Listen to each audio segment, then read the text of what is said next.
Adam says, I'm a financial literacy junkie. I found that those who are best able to manage, save, and invest their money are profoundly happier and more content with their lives. This afternoon, he'll be presenting Winning the Money Game. And then tonight, there will be a showing of his documentary on student loan debt. This film, called Broke, Busted, and Disgusted, will be shown at 6 p.m. in HEB, which is the chemistry building, but appetizers will start at 5:30.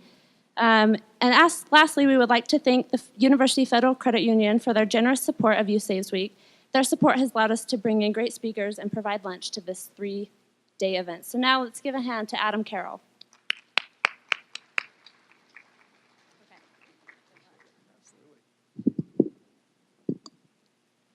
All right, welcome everybody. How are you today? Good. In every group that I speak to, there's 3 kinds of people. They're either students, tourists, or inmates. So how many of you are students, meaning you are here to learn? Raise your hand if you're a student. You are absolutely here to learn from me today. Good. How many of you are tourists? You heard there was going to be free food today, so you came. Thank you for your honesty. And how many of you are inmates? You're getting extra credit for today. Raise your hand. Okay, good. Now, here's the deal. I'm going to turn even all of the inmates in here into students by the end, okay? I have 2 goals whenever I present. Number 1 is I want to have fun. Do you want to have fun? Please say yes. Good. Number 2 is I want this to be relevant to you. So I want you to get at least one idea out of today that you can take back and apply to your life. So will you all commit to taking out of here at least one idea today? Please say yes. Good. How many of you want to make a lot of money when you graduate? Raise your hand. All right. How many of you maybe don't care so much about making a lot of money, but you know money's going to be important when you graduate? Raise your hand. Good. How many of you just want to graduate? Raise your hand. Thank you for your honesty.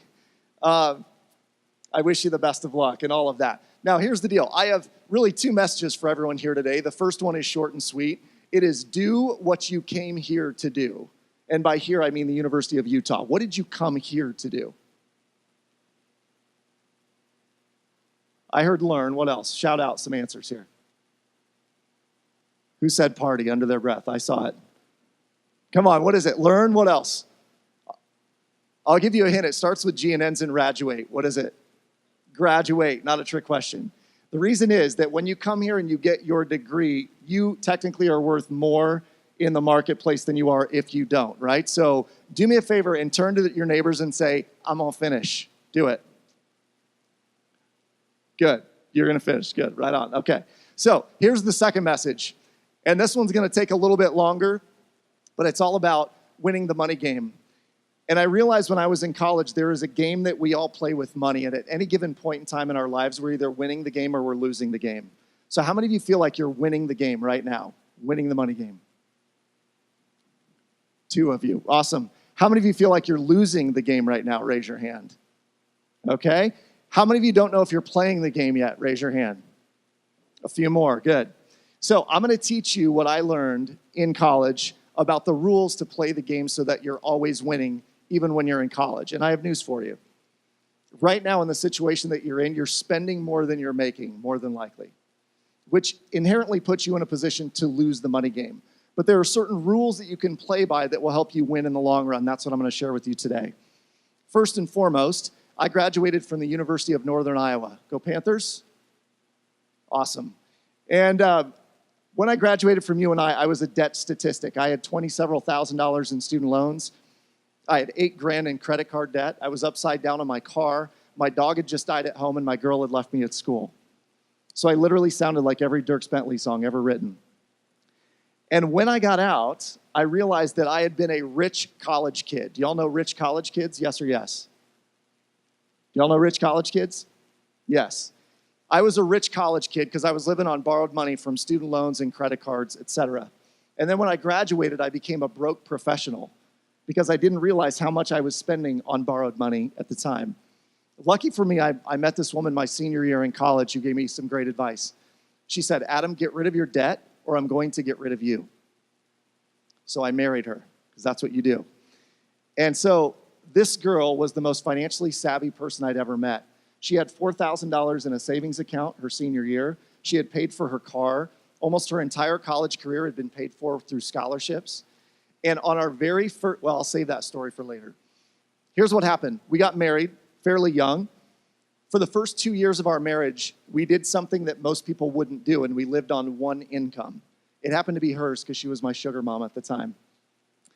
And it's nice if you can find one, guys, I'm just saying. So we lived on her income. Her income paid for our mortgage and our utilities and all of that. My income went to blast away all of our debt every single month. So she made $3,200 a month after taxes. Her $3,200 paid all of our bills, if you will. My $2,800 a month paid for all of our debt. And within about 25 months, we had blasted away every ounce of debt that we had. So by the age of 26, we had no student loans, no credit cards, no car debt, no consumer debt. We were completely and totally debt-free. Now, think about this. If at the age of 26, you all had an extra $3,000 or $4,000 a month lying around, would that be fairly exciting to you? Yeah. I'm telling you, when you go from being a college student to 3 years later having $3,000 or $4,000 extra a month, you feel like a millionaire. And so for the first 3 or 4 months, we lived like millionaires. And we were living in Denver, Colorado, so we had season tickets to the Rockies and the Avs games. We went to everything. And then we started realizing we were blowing a lot of money. And what could we do if we actually turned around and made this a benefit to us and to our future children? So that's what we did and what I'm going to tell you about. First, before I get into the rules of winning the game, let me ask you this. I'm all about audience participation. So when I say savvy, you say savvy. Savvy? When I say you dig, you say we dig. You dig? Good. So let's dig in. The first rule is that time is on your side. I didn't realize this early on, but for most of you, you can. We are imparting this on our kids who are 9, 11, and 13, all three of whom have stock investment funds, they have emergency savings accounts, and they have 529 plans for college. But they know that time is on their side. So if I were to give out $1 million bills, how many of you would take one right here and now? You all would, right? Now, for those of you in finance, if I said, trade me the $1 million bill, I'll give you a penny that doubles every day for 31 days. How many of you would take that deal? A bunch. Why? Because it's worth more, right? So let's see how much. On day 5, you got 16 cents. Get excited. Pretty awesome. Day 10, you can afford a Happy Meal. Day 15, you can afford the car payment on a used Neon. Day 20, you got $5,000. Day 25, $167,000. Day 28 is the magic day. Because on day 28, it crosses the $1 million mark at 1.3 million, which means day 29 is 2.6, day 30 is 5.2, and day 31 is $10.4 million for a penny that doubles every day for 31 days. Now, I will tell you, I've looked high and low for this penny. And I pick up every single penny I find, with the exception of the ones in the men's bathroom. I don't pick those up. I pick up every one, and I rub it together in my fingers. I put it in my pocket, and I go, I am a money magnet. So everyone on the count of 3 say, I'm a money magnet. 1, 2, 3. You're all money magnets. You just don't realize it. And it is the deference or the energy you give to the money you find that will help you make more in the long run. Just remember that time is on your side. If you were to start saving up here and you started putting money away, let's say in your teenage years, did you know you can guarantee yourself millionaire status by saving $16,000 between 16, 17, 18, 19, 18, 19, 20, 21, 19, 20, 21, 22. Over a 4-year span, if you put away $16,000, $4,000 a year, and it compounded at 8 to 10% growth annually for the rest of your life, by the age of 65, you'd have well over $1 million sitting in there. And all you did was set aside $16,000. That's the power of time being on your side. So we'll talk about this in a sec. The key here is you don't borrow from tomorrow. What I did erroneously in college was I borrowed like crazy because it was there and it was accessible to me. Now, how many of you would just as soon not take on student loans if you didn't have to? Good. How many of you, honestly, candidly, have ever taken a little bit more and you got one of those student loan refund checks back? Anybody? And I'm not judging by any means, because I did it before too. I bought things like a 7-foot-tall popcorn vending machine in college with my student loan refund check. I bought big screen televisions. I bought all sorts of things with that money because, remember, I was a rich college kid. So let me ask you a question. What % of all students have 1 to 2 credit cards by their sophomore year? Shout out answers. 60%? Good guess. How much? 85%? Any other guesses? Still not high enough, by the way. 93% of college sophomores have 1 to 2 credit cards. Now, your freshman year, did you not get at least one pre-approved credit card offer in your mailbox? Yes or yes? You all did, right? For the past year, I have saved every pre-approved credit card offer I've gotten in the mail, and I literally have a mail box, one of those plastic cartons, full of pre-approved credit card offers right now. There's easily, if I applied for every one of them, there's probably close to $800,000 or $900,000 in available credit that people have extended to me in that basket. This is where it starts, right? So how about this? What is the average, I'll give it to you, college student carry for a credit card balance? $2,700. If they're carrying debt, they've got $2,700 on their credit card, and it's typically used for things like books and fees, right? How about this? What is the average student loan debt for undergrads today? 30? 40? Any other guesses? 60, 80? Believe it or not, when I started doing these kinds of programs 12 years ago, and I've been on 700 different college campuses. I've been everywhere from Florida State University on the East Coast to the University of Spoiled Children on the West Coast, if y'all know where that's at. And everywhere in between, what happened was people would say, oh, I borrowed 30, I borrowed 50, some borrowed 70. I know people who have $120,000 for their undergraduate degree, right? So the average right now, according to the College Board, is $37,175. Anyone know, just ballpark best guess, what the monthly payment on that amount is? Anybody know if you had a 10-year payoff period? Yeah, it's about $400, maybe $420, somewhere in there, just for that amount. How about the average household credit card debt? Guesses, what do you think? What is it? 4? 10,000. 10,000, okay, good. Any other guesses? Anyone think higher? It's actually $16,061. Now, the crazy part about this is that would be a $620 a month minimum payment.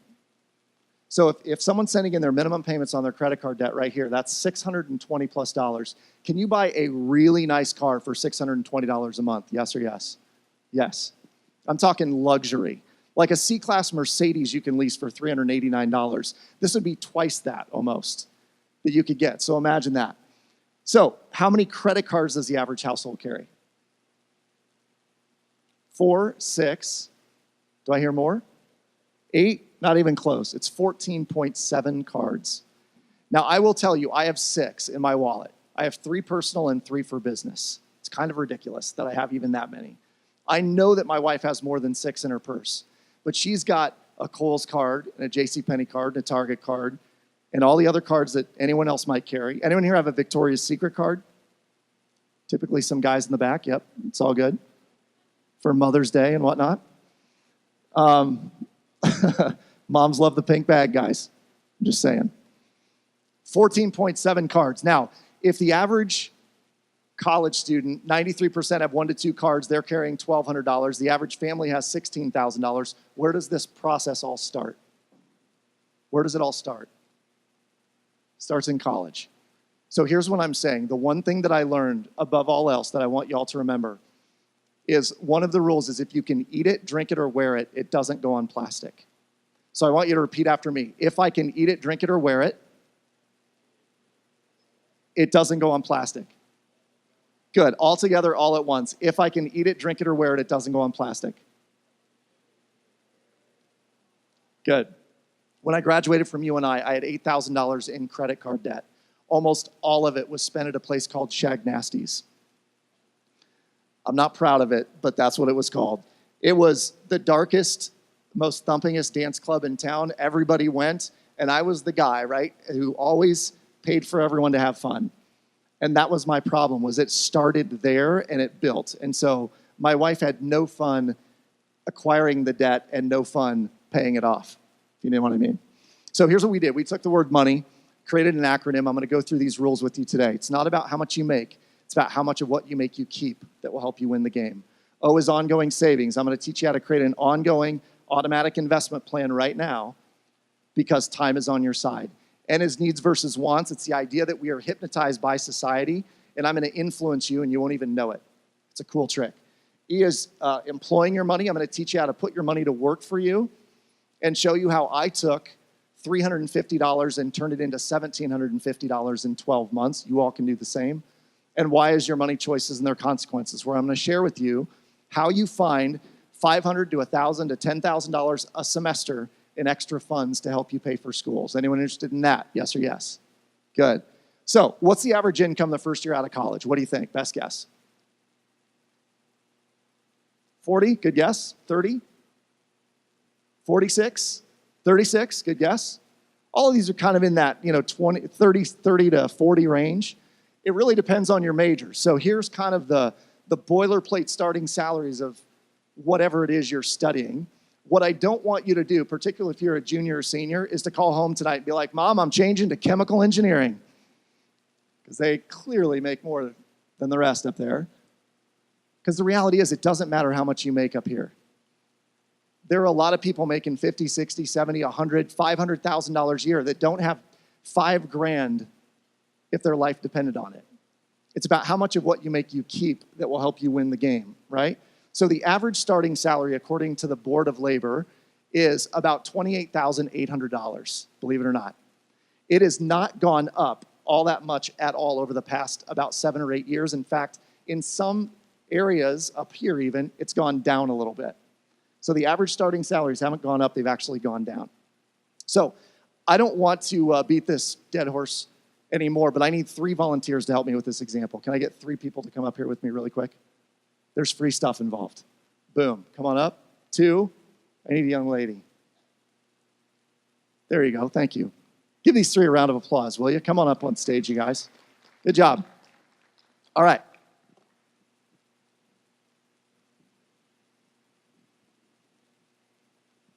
So here's what we have. What's your name? Brody. Nice to meet you. Adam. John, nice to meet you. And Lauren, how do you spell it? Correct. Good job. Okay, so Lauren, John, and Brody, I've gone ahead and cashed, I've cashed your first paycheck. Do me a favor and count those out. I think we mixed them up. There should be $2,500 each, okay? So Brody, if you would count those. Oh, here's the other one. That one's yours, Lauren. You should have 25 there, guys, but make sure. Now, how much is $2,500 per month if it's per year? $2,500 a month times 12. Beep, boop, bop, boop, beep, boop. $30,000. Good job. So $30,000, you have 25, 25, 20, 24. Let's get you another one. Here's what I'd like you guys to do. Just splay those dollar bills out so everyone can see them. It's blank on the back, Lauren. That's called counterfeiting. There you go. Okay, good. Does that look like a lot of money to y'all?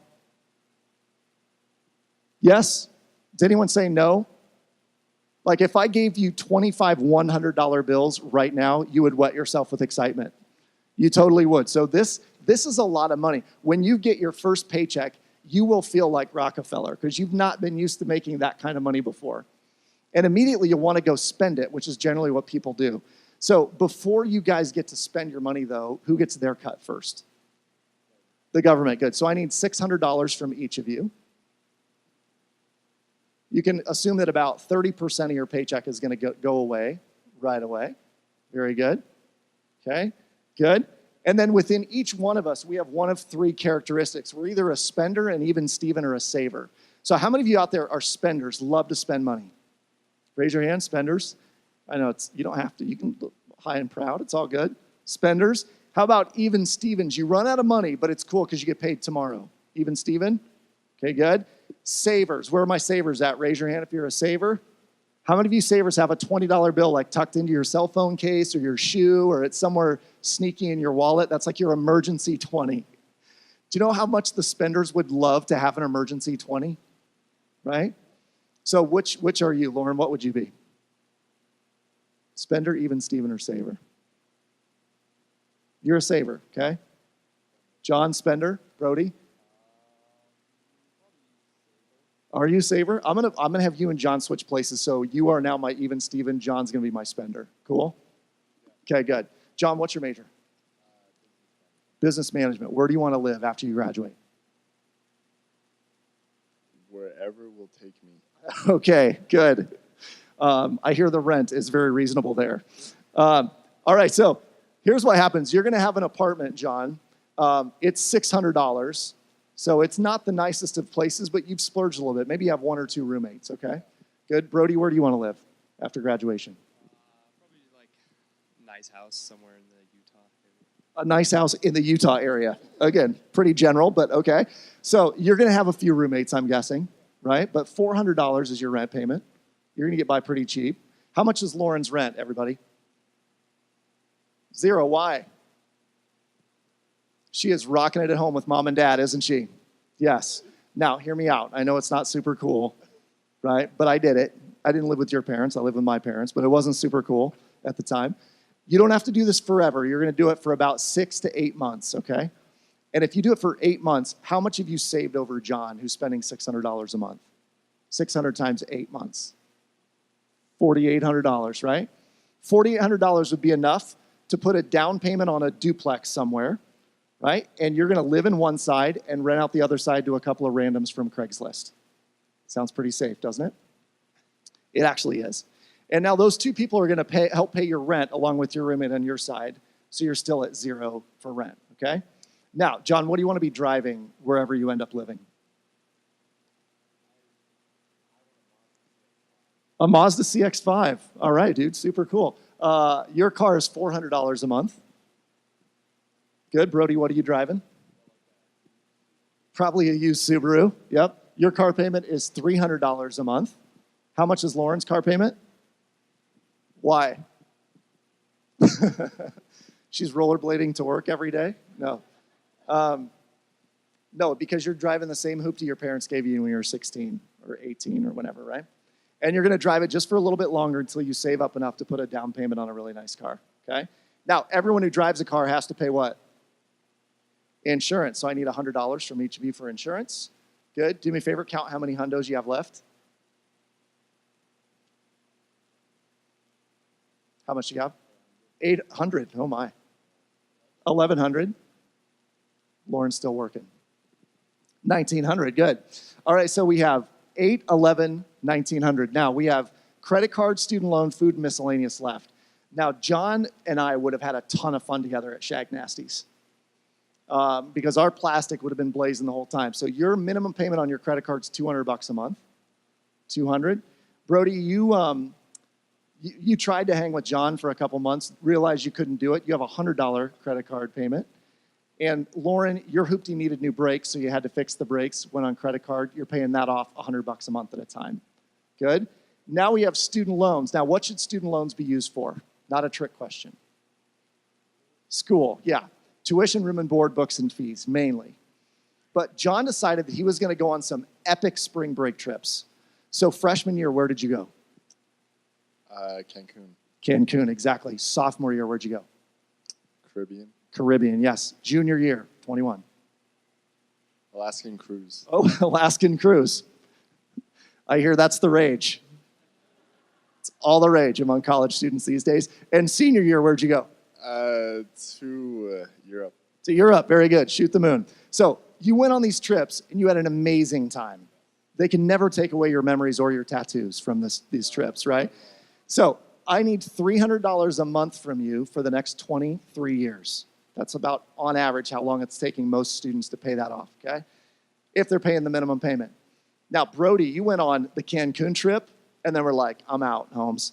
So I need $200 from you for your student loans.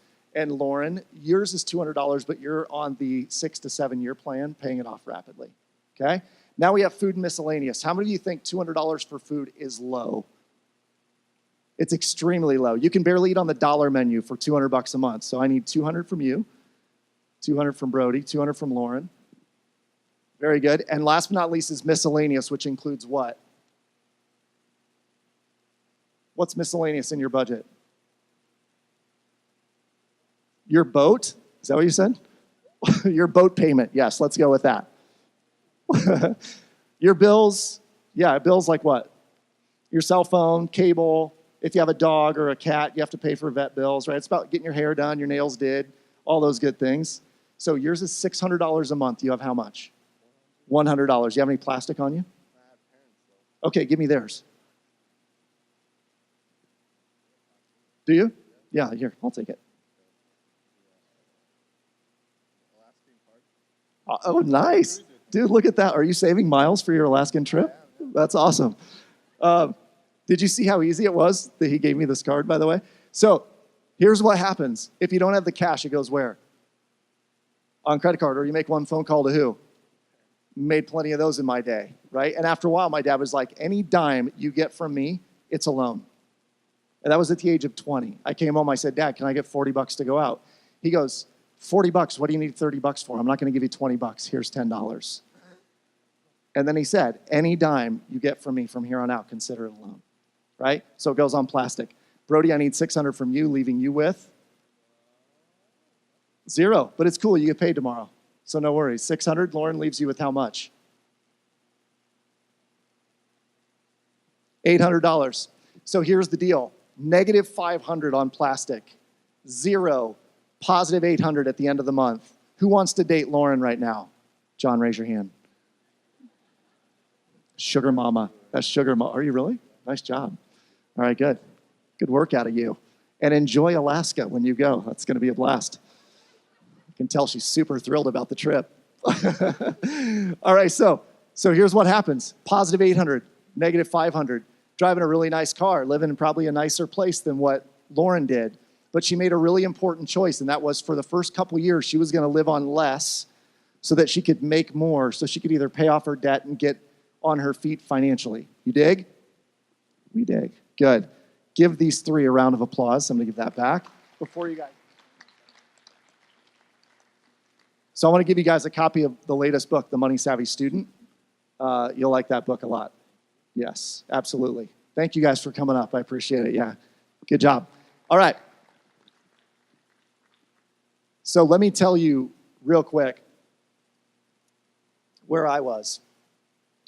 And it's probably no surprise. I was over here. I was a spender in college. My wife was a saver.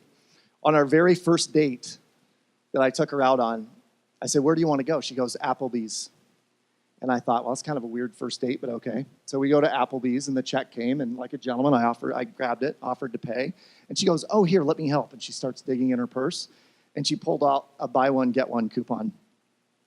And I'm like, I have a rep to protect, so no, thanks. But now when we go out to eat and she pulls out a buy one, get one coupon, I'm like, baby, you are so sexy when you do that. I can't even stand it. So it is amazing what happens when you begin to shift your mindset to, I'm going to live this great lifestyle, to, I'm going to live a comfortable lifestyle, but I'm going to build a really big life for myself. And I don't mean to boast or brag or be a big shot when I tell you guys this, but the way that my wife and I have lived for the last 15 years has allowed us that I work about 120 days a year. I'm on the road doing these kinds of things, 60 to 80, and work in my office the rest of the time. She works 3 days a week from 9 to 3, mother's hours. We decided that it was important for us to be at home when our kids leave for school and at home when they get home. And someone is always home when they're home. Our kids are money savvy. We don't pay for stuff for them. They get an allowance and they pay for their own stuff. But we've created a life that works for us based on these kinds of principles. You dig? Cool. So here's the deal. It's all about ongoing savings. You got to pay yourself first. So you take 10% of whatever you make and you save it. How many of you have a part-time job right now? How much can you make an hour around here? $8.25, $10 an hour. So let's say it's $8 an hour, 10 hours a week. How much did you make that week? $80. You do that 4 weeks out of the month, you've made how much? $320. Can you take $32 out of $320 and set it aside and have it not affect your lifestyle? You can, right? So when you put that $32 aside, it doesn't seem like much. But the reason you do it is you have to create the right what? Habit. You have to create the right habit of putting money away. So what you do when you pay yourself first is you take 10% of whatever you make and you save it. Now, when I say save it, here's the difference. How many of you have a savings account? Good. How many of you actually have a put and take account? Because you put a little bit in, take a little bit out, put a little bit in, take a little bit out.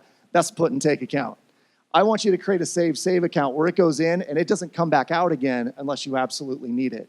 This is called your emergency fund. And every single one of you at some point needs to have at least $1,000 in an emergency fund that never gets touched unless it's an emergency. Because I guarantee you after graduation, your car, something will happen with your car, you'll get sick, something will break in your apartment or your house, and you'll have to fix it. And having that emergency fund is clutch. Okay, so here's the deal about saving and habits. Your habits are super ingrained in you already, and I want to show you how these work. Will you all stand up right where you are? I want to show you how your habits work. All right, put your arms straight in front of you just like this. On the count of 3, I'm going to have you clasp your hands together, interlocking your fingers, overlapping your thumbs on the count of 3. I know some of you need to practice. It's all good. Right, Lauren? All right, good. So ready? 1, 2, 3. Good. Now, if you look down at your thumbs, if your left thumb is over your right thumb, then statistically speaking, you have a higher than average IQ.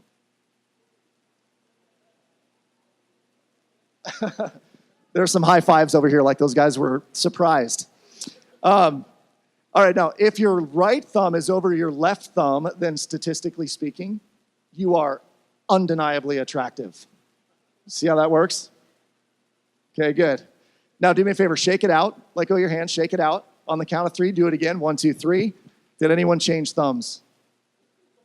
No? Was anyone like, I want to be pretty instead of smart?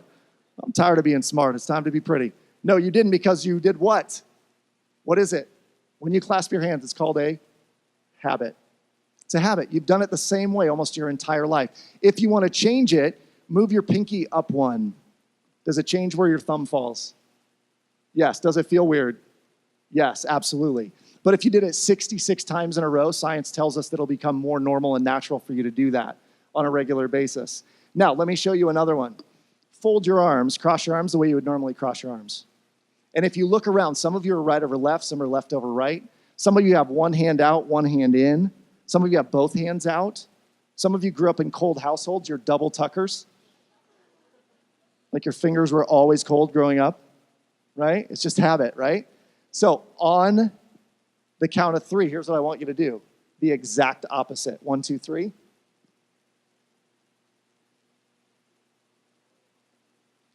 There are some really smart people in here, no doubt, that are like, I have no idea where to put my hand.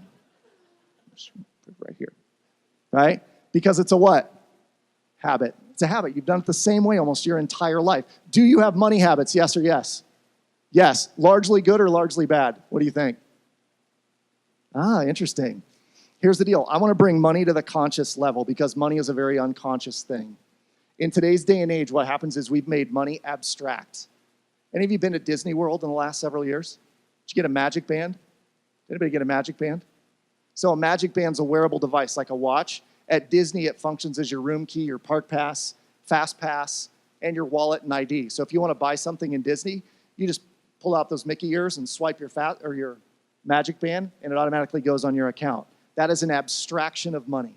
And what happens is, because we don't understand what we're actually spending, we end up spending more.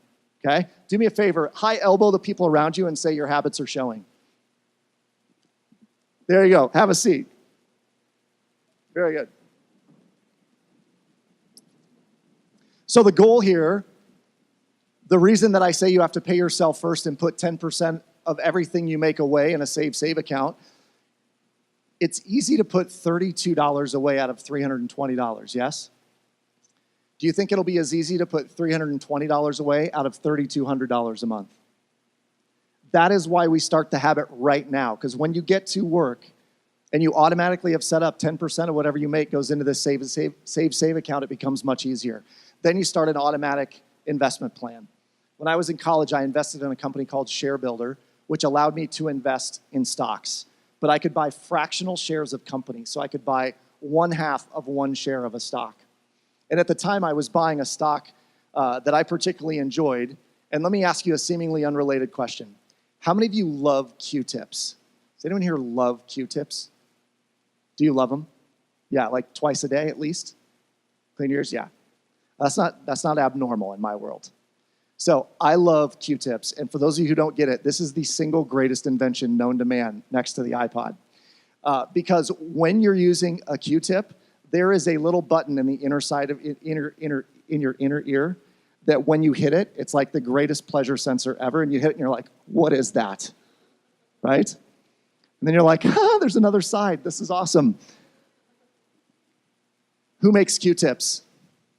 Johnson & Johnson. What else do they make? Lotions, baby stuff, Band-Aids, everything. Literally, the seats that you're sitting on are probably in some way manufactured by a Johnson & Johnson subsidiary. The soles of your shoes, the glue that binds the floor to the floor. Like, this is what J&J is all about. So I read an article that said that Johnson & Johnson had grown 14% per year since its inception. So I started investing my save account every single month in Johnson & Johnson stock. And I just kept going, and it kept building. And it became my 10%. It just all went there. And then when my wife and I were debt-free, it became 20%, and then 30%, and 40% of what we made was all going into these accounts. And then we realized we could invest in real estate with that money and do all sorts of other things that just kept growing and growing and growing. But it started with a little bitty snowball and grew into something bigger. Savvy?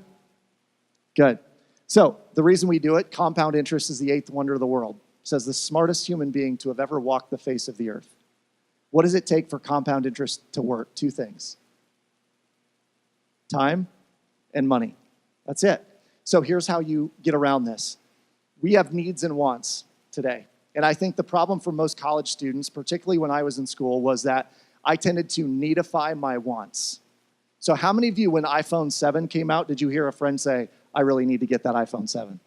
Anyone say, I need it? Oh, I need that new Samsung, or I need that new whatever, right?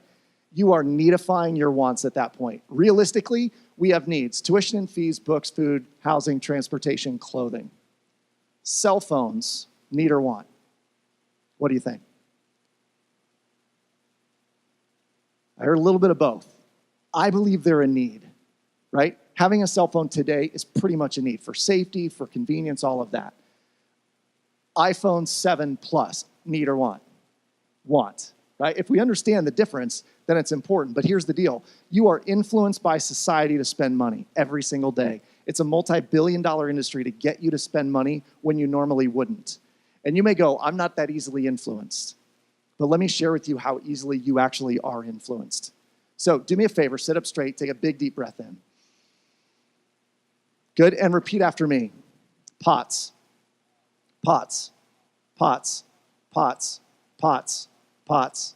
Good, now I'm gonna say it and spell it, you do the same. Pots, P-O-T-S. Pots, P-O-T-S.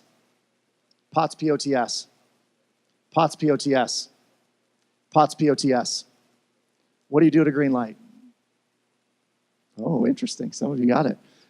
How many of you said stop? I'm pretty sure I followed you to school today. I was like, what are you waiting for? For it to get greener or brighter? So here's what happened. Pots, pots, pots, pots, pots, pots, P-O-T-S, P-O-T-S. Your brain transposes the letters to S-T-O-P, and it becomes the answer to a very simple question. What do you do at a green light? You almost said it again, didn't you, John? Okay, so this is influence. I've just influenced you. Tell me that this doesn't happen in every store you go into. They influence you, right? It's called clickbait on the internet. When they write a heading, right, it's a title, and you click on it, it has nothing to do with what the title was. They just got you. That's clickbait. That's influence. This is what they're doing to help you turn needs into wants, or wants into needs, rather. All right? So let me help you redeem yourself. If you would, repeat after me. Silk. Silk. Silk.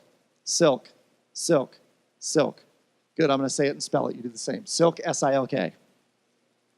Silk, S-I-L-K. Silk, S-I-L-K. Silk, S-I-L-K. Silk, S-I-L-K. What do cows drink? Some water. Yes. How many of you said milk? Did anyone? A few of you, yes. I'm from Iowa. My grandparents had a hobby dairy farm. I never once saw a cow go up to his buddy and be like, dude, can I have a tug on that? Never happened. Cows drink water. But what I did was silk, silk, silk, silk, silk, silk, S-I-O-K, S-I-O-K. Your brain takes one letter out, puts one letter in. That becomes the answer to a simple question. This is happening all the time. You heard one message that's been in your brain for a number of years. Hopefully some of you still remember this. There are some things that money can't buy. For everything else, there's MasterCard. they identified that one ad campaign caused people to charge more on their credit cards than they would have ever paid in cash. In fact, there was a study that was done at McDonald's restaurants that said that people spend 17% more when they use plastic than when they use cash, right? Because it's abstract, because they're influenced to spend money that way, right? And sometimes it didn't even have to be the message, it just had to be the logo. So a MasterCard logo would actually make you spend more as a result. It's crazy brain science. So here's the deal. Successful people do the thing that unsuccessful people are not willing to do when it comes to money. So what are unsuccessful people not willing to do? Save it? What else? Compromise, track it, manage it, give it, in some cases work for it, right? Here's the deal. If you want to employ your money, which is what most people won't do, this is the path of the wealthy. They make what they make, they spend less than they make, and they invest the rest. Broke folk do this. They make their money, they spend all of it, and then some on credit. And then they wonder, how come I don't have any money? Well, let me ask y'all a question. Super easy. You learned this hopefully in middle school. What is 4 minus 5? -1. If we know that 4 minus 5 is -1, how can we ever have more month at the end of our money? We should always have more money at the end of our month. You dig? That's the goal. Now, when you employ your money, this is what it looks like. I wanted a video iPod Classic when they first came out. Do you remember those? The screen was like this big. It was 80 gigabytes. But people were watching movies like this. I mean, literally this big. I wanted one really bad, but I didn't want to buy a video iPod and just have a video iPod. I wanted to put money into something that would make money month after month after month, allowing me to buy a video iPod. In effect, I wanted to become an investor consumer, not just a consumer. So I went online one day and I thought, why do I not own gumball machines? So I found 2 Mr. Wizard gumball machines from a guy in Minneapolis. They were $125 per machine. They're the 4.5-foot tall machine. The gumball spins around the base. It's called a wishing well machine. $125 per machine, $50 in shipping to get it to my house, and $50 in gumballs. So I had $350 in the whole enterprise. And I put them in t-shirt shops in my town in different shopping malls. And I thought at most I'd make $20 or $30 a month. The first month I went in, there was $97 in quarters between 2 machines. $97. Over 12 months, I made $1,400 in cash from these machines. And then I turned around and I sold one of the machines on Craigslist for $375 because I'm a capitalist. And the kid who bought it was ecstatic. He was like 12. It was amazing for both of us. I'm just kidding. He was 16. But he backed up to my house. He backed up to my house in an Eddie Bauer Ford Explorer, peels off $380 in 20s. And I said, dude, what are you going to do with this? He said, my parents own a pizza franchise. I'm going to set it right inside the front door. This is paying for my books when I get to college every semester. Now, do y'all spend $500, $600 a semester in books? Yes or yes? Could you put that same $500 or $600 into something that generates $500 or $600 every single time you need to go buy books? Yes or yes? Yeah. So that's the idea of being an investor consumer, not just a consumer. We are bred today in our society to do this. We go to work, we do our corporate chores, we get our corporate allowance, and we go spend it. And then we're out of money, so we got to go back and do more corporate chores to get more corporate allowance so we can spend it. That's a consumer mindset. I want you to be an investor consumer. So you make your corporate allowance, but you don't spend it all, and whatever you have left, you put to work for you. You employ your money. Does that make sense?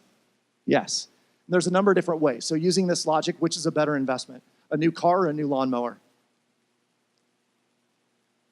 A new lawnmower, why? Car loses its value, absolutely. The lawnmower, you can drive straight to class, like brrr, 0-turn radius. You can park those things anywhere, right? And you could start a lawn mowing business if you were so inclined. I have an 18-year-old friend that borrowed $1,000 from his dad to buy one of those used. Started a lawn mowing business at 18. Took his business to college, a private school where it was $40,000 a year tuition. By the time he was a junior, he had hired 7 of his fraternity buddies, had paid for all of the equipment, had 3 pickup trucks, trailers, all paid for, and he was making $75,000 a year as a junior in college mowing lawns around the community. By the time he had graduated, he had a net worth of $350,000. This is a kid who used his head. Your money choices and their consequences look like this. You can go work for $8.25 an hour And then you'll get taxed on that. And by the end, you get $650 or whatever that number is, right? You can figure out ways to go make $20, $30, $40, $50 an hour if you're so inclined. I'll give you an example. I hired a woman who was in college at the time. She was in her senior year. She was a social media guru. I met her at a conference, and I said, I'm looking for someone to run all my social media. She said, that's fine, I can do that. I said, how much would you charge me to do it? She said, well, most of my clients, I charge somewhere between $250 and $500 a month. I said, how many clients do you have? 7. Senior in college, making $3,500 a month, doing social media marketing for a number of people. In effect, she was a project manager. That's all she did, right? And I could give you story after story after story of people who are doing this exact thing. One of my favorites, there was a young guy who got on a site called Upwork, which you all need to write down and you all need to check out, Upwork.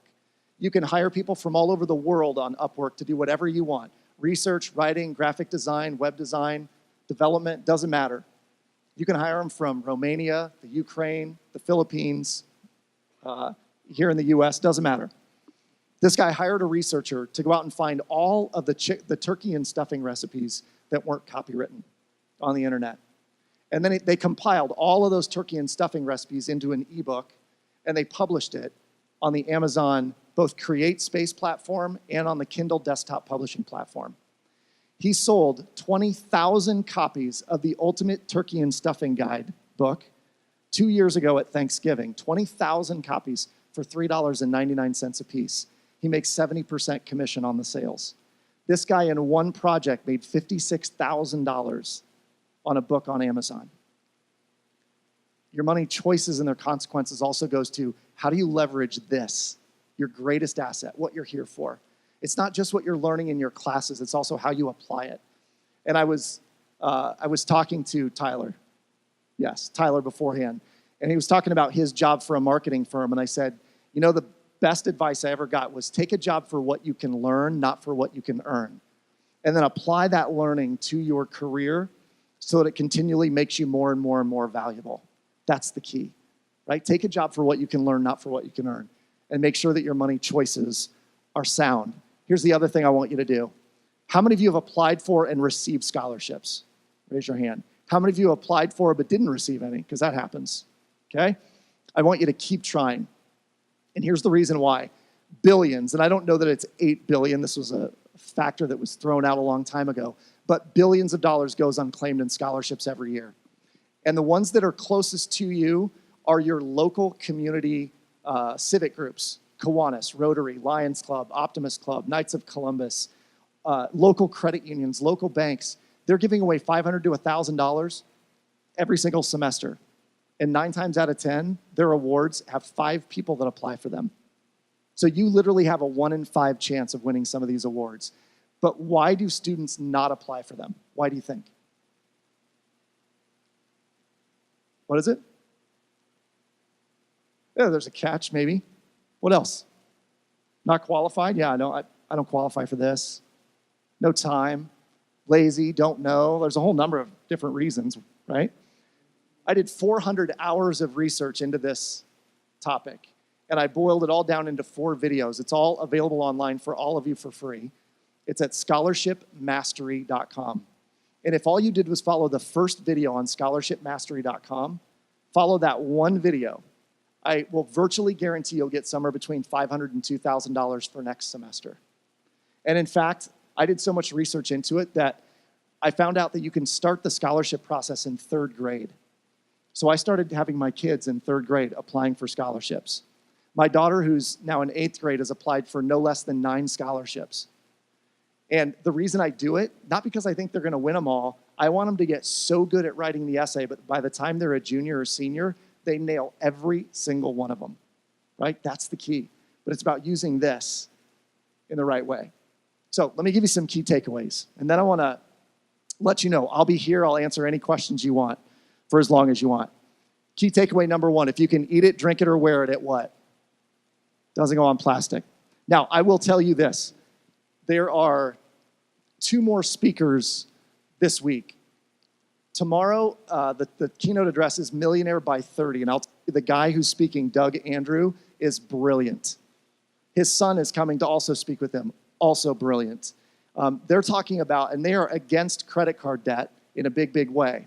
However, on Thursday, the keynote address is We Travel Cheap. It's Mike Whiteside's, and he's all about how he uses credit cards to afford cheap travel. So what we want to do is we want to paint the picture that you can apply this advice in any number of ways. When I say if you can eat it, drink it, or wear it, it doesn't go on plastic, that's here in the college environment. If you know you can take care of your credit card debt and you can use it responsibly, do it.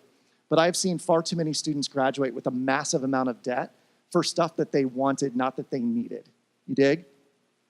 Yeah. So learn about that. I will tell you this just as a food for thought for Thursday. How many of you love to travel and would love to travel cheap? Come listen to this guy, because I will tell you, my wife and I took an unbelievable trip to Rome, actually all through Italy and up through Paris, all on points and miles, all because we paid for everything on credit cards after we got out of debt. Everything we buy all year long goes on credit cards. We gather the points and then we cash them in for lavish trips. And we stay and we pay it off every month. Key takeaway number 2. If you do for 2 years what most people won't do, you can do for the rest of your life what most people can't do. And again, I'm not saying this to boast or brag or be a big shot, but I have friends that went to college with me that lived the exact same lifestyle I did for a period of time. And then for a 2-year period of time, we would still go out with them, but when we went out with them, everyone would get drinks, everyone would get appetizers, everyone would get entrees, and my wife and I would split an appetizer, split an entree, and drink water. And they would make fun of us, right? And when we spent $20 or $30 and they spent $80 or $100, all of our money was going to blast away our debt. Today, they still have car payments. They still have student loan debt. We live in a nearly paid off home, have no car payments, have no debt to speak of, and enough in assets set aside that we intend on taking months off in the next 2 years to take our kids to Italy and live on the Amalfi Coast for 3 or 4 months and just let them explore that, right? And I don't mean to brag about it, but we did 2 years worth of work to get there.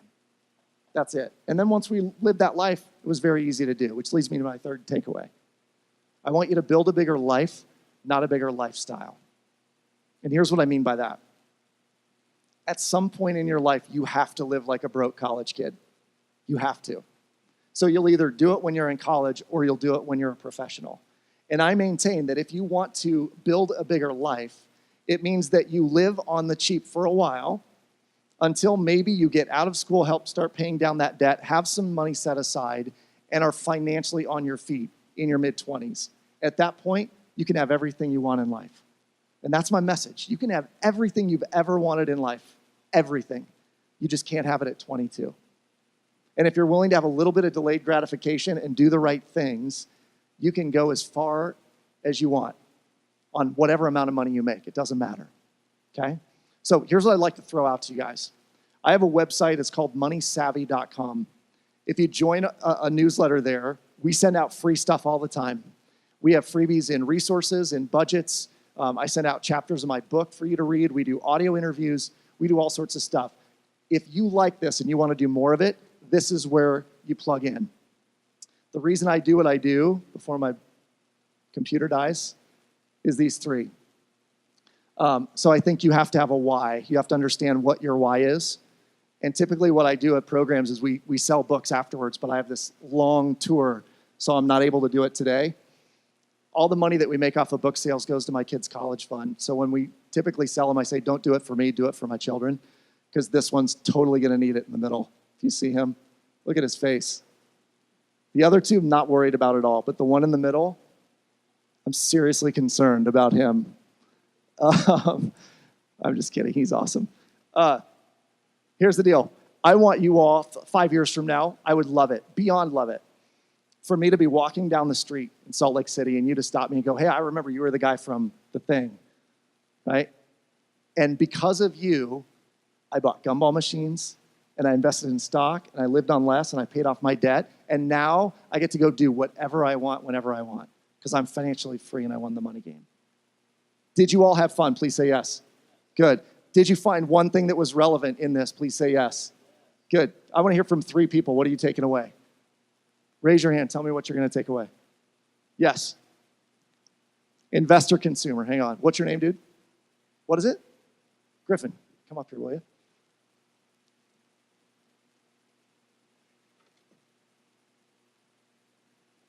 All right, Griffin. There you go, man. Thanks for the answer. Yes. What did you learn? If you can eat it, drink it, or wear it, it doesn't go on plastic. Very good. I try and go all cash as much as humanly possible. Tyler, what'd you learn? What'd you learn? Scholarshipmastery.com. Upwork.com. Like a true marketer. There you go. What's your name? Catherine. Thanks for sharing. All right, you guys. Thanks for being here. Thanks to, and I want to mention one last thing. University Federal Credit Union made this whole week possible. And I will tell you that I am a huge credit union advocate. I do work with credit unions all over the country. And the credit unions actually sponsored our documentary, Broke, Busted, and Disgusted, which is airing tonight. We have hors d'oeuvres starting at 5:30. The film starts at 6:30, and we'll do Q&A afterwards. Here's the deal with the film. I'm not a filmmaker. I graduated with a broadcasting degree because I thought I was going to be Matt Lauer, because I have the hairline for it. And then I got out and realized I couldn't do it. I couldn't schlep a camera for the rest of my life. And so I got into sales and marketing, but I stayed close with a lot of those people that I graduated with. I got together with those guys in 2014, and we crowdfunded a documentary project. We raised $67,000 in 45 days on Indiegogo.com. And it allowed us to go out and shoot and edit and produce a full-length documentary on student loans called Broke, Busted, and Disgusted. So we shot and edited it in 2015, launched it in 2016, and CNBC recently picked it up, and it'll be airing in March on CNBC. So you can come see it tonight at 6:30. It's in HEB, which is the chemistry building, 2008, HEB 2008. So thank you guys. Thanks to University Federal Credit Union. Thanks to your department and the students here. Thank you guys very much.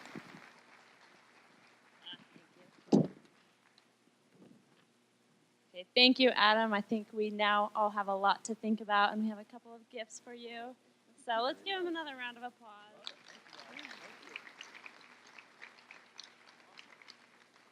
Don't forget, we have 2 more events this week. So tomorrow we have Emron Andrew to talk about Millionaire by 30. And then Thursday, as Adam mentioned, we have the Travel Guru talking about We Travel Cheap. And then don't forget to come to his documentary tonight.